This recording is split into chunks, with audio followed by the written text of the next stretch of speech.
Bonsoir, bonsoir, bonsoir à tous. J'espère que vous allez bien parce qu'il fait tard. Pourquoi je vous dis bonsoir? J'espère que vous allez bien, que vous avez bien passé la journée et que la semaine s'annonce en tout cas très, très positive pour vous. En tout cas, voyez-vous, j'ai été interpellé plusieurs fois depuis que le PDG a effectué son entrée politique avec tout ce qui s'est passé, bien sûr, sur le comportement des Gabonais, le comportement de la masse qui se rend massivement dans les rendez-vous du Parti démocratique gabonais, malgré tout ce qui se passe comme dénonciation concernant le caractère nuisible du Parti démocratique gabonais, entre guillemets.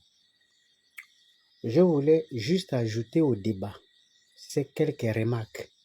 Peut-être que certains ont perdu le cerveau, mais je vais rafraîchir la mémoire de beaucoup d'entre vous. Le peuple gabonais, depuis les indépendances et depuis que nous sommes rentrés au multipartisme, le peuple gabonais a toujours répondu présent et a toujours suivi, comme tous les peuples du monde, les leaders. Aucun peuple n'évolue sans leader. Il y a toujours un leader pour fédérer le peuple. Le peuple gabonais a toujours été derrière les leaders. Je vais vous prendre quelques exemples pour illustrer mes propos et pour vous amener à comprendre de quoi il est question. Tous les leaders de l'opposition, de Pierre Mamboundou à passer par lui, Gaston Maïla et les autres, Père Paul Mba Abesso, ont toujours demandé au peuple gabonais d'aller au meeting de PDG. Prenez l'argent, mangez parce que c'est votre argent. Ensuite, sanctionnez le PDG dans les bureaux de vote. C'est ce qu'on a toujours demandé au peuple gabonais. Je ne crois pas, sauf si ma mémoire me fait défaut, qu'il y a un seul rendez-vous où le peuple n'a pas répondu présent. À chaque élection présidentielle, ce peuple allait chercher l'argent et allait sanctionner le PDG dans les urnes. Ils ont fait exactement ce que les leaders ont demandé. Ils ont respecté. Comme tous les autres peuples du monde entier, le peuple gabonais a respecté. Parce qu'avant de critiquer, il faut faire l'autocritique. Il faut d'abord faire l'autopsie. Le peuple a toujours répondu présent. Maintenant, si on veut faire le parallèle avec les autres peuples, prenez le peuple sénégalais. Si Ousmane Sanko, qui était un modèle, une référence au Sénégal, demande aux Sénégalais de venir, ils vont prendre les transports, ils vont venir parce que c'est un gars clair. Il n'a pas volé, il n'a pas participé au gouvernement, il n'a pas été acheté, il n'a pas fait des candidats en train d'aller prendre de l'argent. C'est pour cette raison qu'on croit en lui. Donc quand il dit aux gens de venir au meeting avec les propres moyens, les gens viennent. Mais un escroc de grand chemin, un bandit de grand chemin, quelqu'un qui a escroqué l'argent chez tous les candidats, s'il vous dit de venir avec vos propres moyens, c'est normal que les gens exigent de l'argent. Si Alain Code Bilibindi aujourd'hui organise un meeting et qu'il ne fait pas le transport, les gens ne viendront pas. Parce que ce sont des barons, des gens qui ont de l'argent, qui ont eu de l'argent. Pour que les gens viennent gratuitement, il faut être quelqu'un de clair. Et vous allez me dire qu'il y a des gens clairs, le peuple ne suit pas. Mais c'est normal. On les a habitués. C'est la mentalité des leaders qui a fait le peuple ce qu'il est aujourd'hui. Parce que ce qui se passe en bas là, c'est le résultat de ce qui se passe en haut. Parce que eux qui sont en bas, ils sont interconnectés avec vous en haut. Je vais vous prendre un autre exemple. Le professeur Albert Ondossa, professeur éminent économiste de son État, quand il était candidat, il avait dit quoi au peuple gabonais? Un Gabonais normal. C'est-à-dire que pour lui, il faut être de père et de mère, etc., etc. L'article qu'on a amené là, c'était déjà le slogan de campagne d'Albert Ondossa.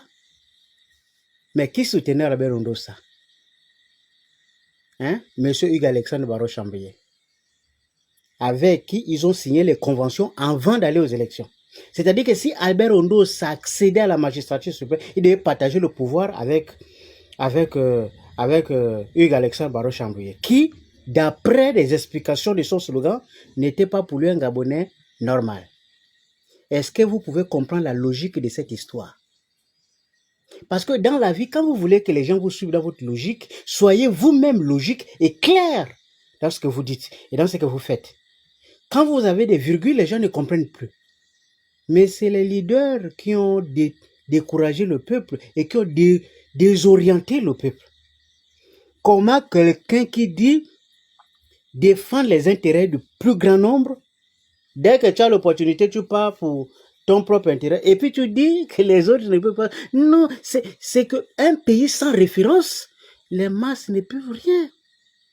Donnez-moi un seul pays où les gens, comme ça, ils ont 100 leaders. Tous les pays au monde ont toujours eu un meneur, un leader. Ils vont suivre. Au Sénégal, justement, restons-en. Maître Abdoulaye Wade voulait imposer son fils comme président du parti au pouvoir et ensuite candidat à l'élection.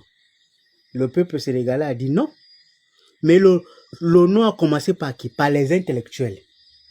De deux bords, l'opposition majoritaire, ils ont dit pas question.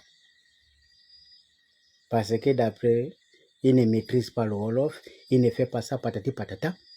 Ça n'a pas prospéré. Ali Bongo était le fils de Bongo, contesté par tout le monde. Et pourtant, quand il a déclaré la candidature au PDG, il n'y a pas des barons intellectuels du PDG qui ont dit jamais, on démissionne. Il n'y a pas. C'est question de mentalité. Ce que vous ne pouvez pas faire à haut niveau, comment vous allez demander l'exécution à ceux qui sont en bas? La mentalité dont il est question doit d'abord commencer par l'élite. Quand un grand vole l'argent, et puis ne justifie pas l'argent qu'il a volé, comment vous voulez imposer cela à quelqu'un qui est en bas, qui ne comprend même pas les principes de l'économie, qui ne comprend même pas les principes de gestion d'un État? Et donc, comprenez une chose. Ça veut dire que si aujourd'hui le Gabon est ce qu'il est, c'est grâce, avec la bénédiction de ces pseudo-intellectuels et entre guillemets cadres. Parce que chez les autres, les cadres, ça fait évoluer. Ousmane Sanko est un banquier. Ils sont en train de faire évoluer les choses avec Diomaye Faye. Donc, nous, on a des cadres qui sont formatés d'une manière que quand tu regardes bien, c'est comme s'ils ont passé leur temps en train de tricher un peu. Parce que ça ne s'explique pas que les mêmes diplômes, avec les mêmes universités, les autres se comportent autrement, vous aussi vous comportez comme des démons. Ça n'a pas de sens. Comment un économiste va passer tout son temps en train de voler l'argent?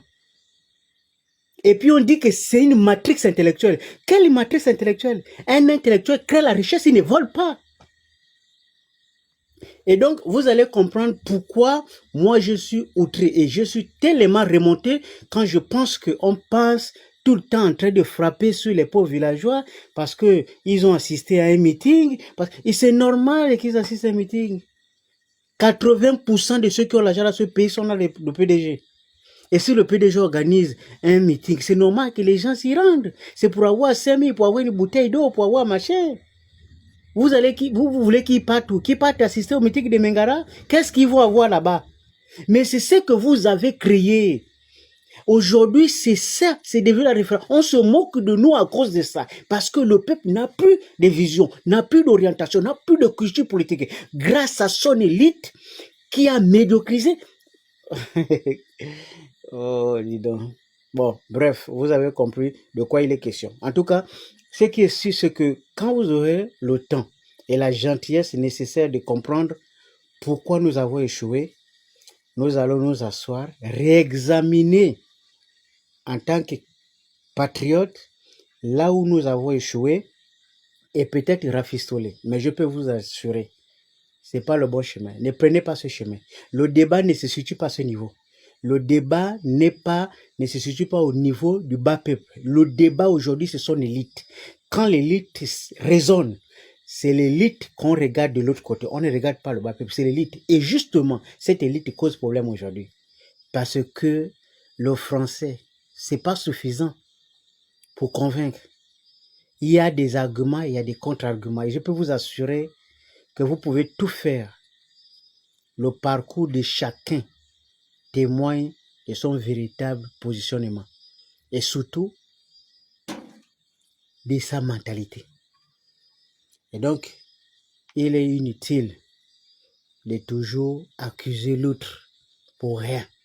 Il faut d'abord regarder nous-mêmes avant d'aller juger les autres. C'est ce que moi je vous conseille. Faites votre autopsie parce que nous sommes à 1 an de l'élection. Je vous assure, si vous ne vous remettez pas en cause maintenant, ça risque d'être trop tard parce que vous allez forcément multiplier des erreurs qui vont donner des tas d'arguments à ceux qui veulent évidemment nous prouver que nous sommes tellement nuls, tellement médiocres dans tous les compartiments. Parce que vous ne pouvez pas me dire à moi que nous sommes dans un pays où un investisseur arrive ou bien une multinationale arrive et il vient avec son DG, il amène le DGA, il amène tous les responsables de tous les compartiments et parfois même c'est le directeur de ressources humaines qu'on vous donne. Parce qu'on n'a pas signé les contrats avec une vision claire. Pourquoi? Parce que ceux qui ont fait le contrat, ils ont été soit corrompus, soit malmenés et ils n'ont pas pensé au peuple. Chaque pays a une mesure. On dit, si tu veux t'installer chez nous, voici les règles. Elles sont ces règles-là. Les Français s'installent. Tous ceux qui s'installent ici s'installent comme ils veulent. Ils organisent des choses comme ils souhaitent. C'est que le pays, comme disait mon jeune frère, tout est à refaire. Iboti.